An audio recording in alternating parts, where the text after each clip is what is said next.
अस्सलाम वालेकुम नाज़रीन, आप देख रहे हैं मेरा YouTube channel policy with Adeel Bashir. नाज़रीन, आज मैं बात करूंगा इस्लामाबाद टॉक्स के हवाले से। पाकिस्तान में इस्लामाबाद में मुज़ाकरात हुए। 10 और 11 अप्रैल 2026 को शुरू होने वाले मुज़ाकरात जो हैं वो एक अलामिये पे ख़त्म होते हैं। ये मुज़ाकरात जो हैं पाकिस्तान ने होस्ट किए और पार्टीज़ इसमें ईरान और अमेरिका थी। अमेरिका की तरफ से American delegation leaded by vice president JD Vance, इसी तरह जो ईरान है उसके फॉरेन मिनिस्टर और स्पीकर जो है वो पाकिस्तान तशरीफ लाए।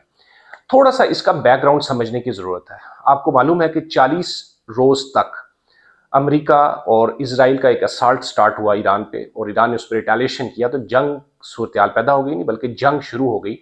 वो जंग पहले कन्वेंशनल वॉरफेयर थी, फिर उसके बाद पानियों की वो जंग शुरू हुई और फिर हमने मुआशिर की जंग शुरू हुई। फिर हमने देखा कि उसकी किसी न किसी सतह के ऊपर स्टेट ऑफ हॉर्मुज़ में पानी की जंग भी जाने लगा। लेकिन खैर, पाकिस्तान की इस पे मुसलसल बेहतरीन सफारतकारी के नतीजे में ये जंग जो है वो सीज़ फायर में तब्दील हो जाती है और जब जंग सीज़ फायर में तब्दील हो जाती है तो इस पे 14 दिन की 2 हफ्तों की जो सीज़ फायर है उसके बाद क्या होगा उस पर बात होना बाकी थी। पाकिस्तान ने जो प्रपोजल दिया था सीज़ फायर का वो तो एज इट इज़ ओबे कर दिया गया अमेरिकन एडमिनिस्ट्रेशन की तरफ से और ईरान की तरफ से। ये तो है इसका बैकग्राउंड।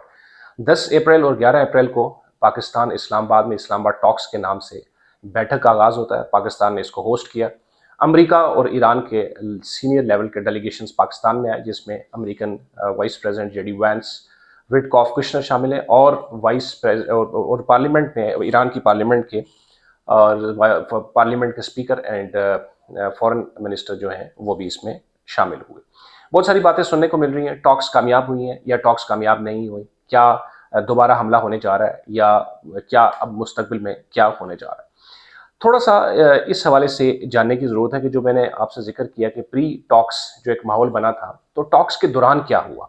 मैंने खुद, चूँकि मैं जो वहाँ पे कम्युनिकेशन मीडिया फैसिलिटेशन सेंटर था, मैं वहाँ मौजूद था और मैंने अपनी आंखों से वो देखा जो शायद बाहर के बैठे लोगों ने भी ना देखा हो। मीडिया को, लोकल मीडिया, इंटरनेशनल मीडिया को कन्वेंशन सेंटर में लाया गया और कन्वेंशन सेंटर में से होके ही रिपोर्ट करने का एक अपॉर्चुनिटी मिनिस्ट्री ऑफ इंफॉर्मेशन यानी कि पाकिस्तानी गवर्नमेंट ने प्रोवाइड की। अब वहाँ पे 2 तरह की राय पाई जा रही थी। एक तो राय ये थी कि जी जिन साफ़ियों को यहाँ पे बुलाया है उन साफ़ियों को तो अपने 4 दीवारी में बंद कर दिया है और साफ़ी यहाँ से रिपोर्ट नहीं कर सके हैं। इसी तरह लोगों, इंटरनेशनल मीडिया था वो भी लिखता रहा कि अभी भी चीज़ें लिखी हुई आ रही हैं, बोलता भी रहा कि ये तो हम यहाँ पे सिर्फ खाना और समोसे खा के यहाँ से वापस जा रहे हैं, हमने इससे ज़्यादा कुछ नहीं सीखा। लेकिन पर्सन जब मेरी साफियों से बात हुई तो उन्होंने कहा जी Islamabad is a scenic view, beautiful view. और हम तो पहले सोच रहे थे कि जी जो एक माहौल बना हुआ है कि पाकिस्तान एक्सट्रीमिज्म को प्रमोट करता है, टेररिज्म को प्रमोट करता है, वो ऐसा कुछ नहीं है। पाकिस्तान तो पीस लवर है, पाकिस्तानी पीस लवर है।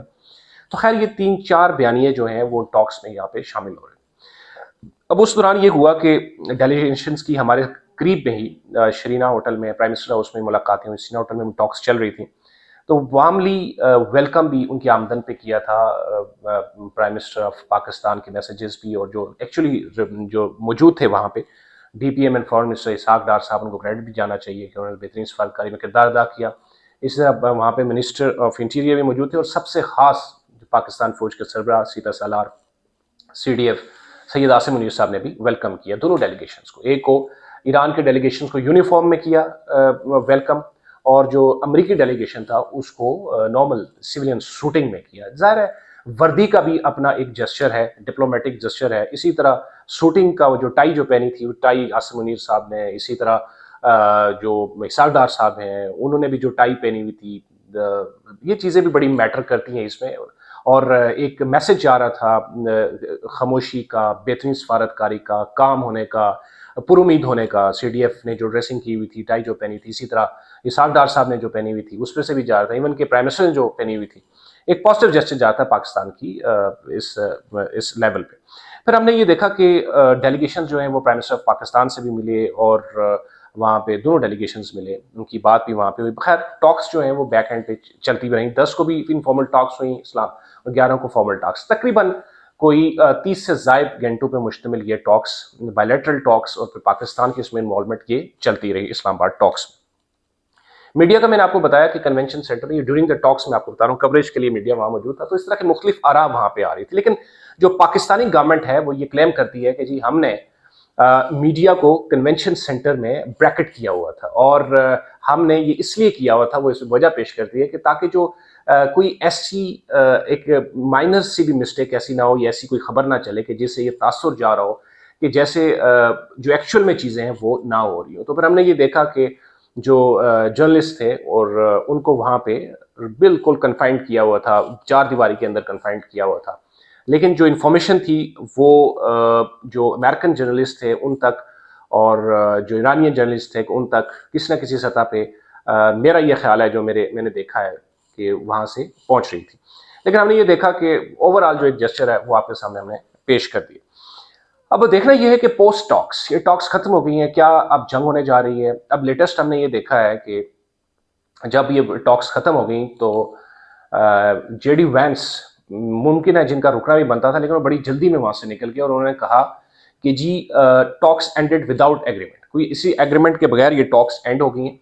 और ईरानियन ने भी जो डेलीगेशन के रिप्रेजेंटेटिव्स थे उन्होंने ये ट्वीट किया कि talks are continuation of diplomacy. तो ये एक जब माहौल बन गया, अपने अपने मुल्कों में चले गए डेलीगेशन वापस, तो ट्रंप की तरफ से एक ट्वीट आता है जिस ट्वीट में भी उन्होंने स्टेट हार्मूज को का घेराव करने की बात की है। अब क्या होने जा रहा है? अब इंपॉर्टेंट ये है कि पाकिस्तान जो है उसमें कितना रोल प्ले कर रहा है। Eight the end of the discussion ये है कि इस टॉक से पाकिस्तान का कद बढ़ा हुआ, स्ट्रेंथ कद ऊंचा हुआ, स्ट्रेंथ में मजीद इजाफा हुआ और पीस लविंग कंट्री के तौर पर पाकिस्तान इमर्ज हुआ।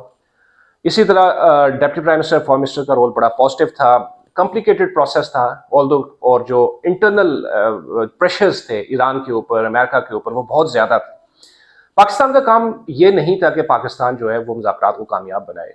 पाकिस्तान का काम सालसी का था, ये पार्टीज पे डिपेंड करता था और आज भी करता है कि वो इन टॉक्स को लेके कैसे चलता है। बहरहाल पाकिस्तान ने फाउंडेशन रख दी है, मैं ये समझता हूँ, और आपके सामने at the end of the discussion once again जो प्री टॉक्स की डिस्कशन, ड्यूरिंग टॉक्स की डिस्कशन और जो पोस्ट टॉक की डिस्कशन है वो मैंने आपके सामने रखी है। पुरुमीद रहना चाहिए, पुरुमीद रहना चाहिए। और अलबत्ता पाकिस्तान को ये क्रेडिट जरूर जाता कि पाकिस्तान ने वो कर दिखाया जो बाकी ऑर्गेनाइजेशन या ममालिक नहीं कर सके। गो के मुलाकातें ममालिक के रिप्रेजेंटेटिव्स के साथ रहीं, फ़ोन कॉल्स रहीं, लेकिन अब ये डेवलपिंग सिचुएशन, आने वाले वक्त में मजीद चीज़ें वाज़ेह होंगी।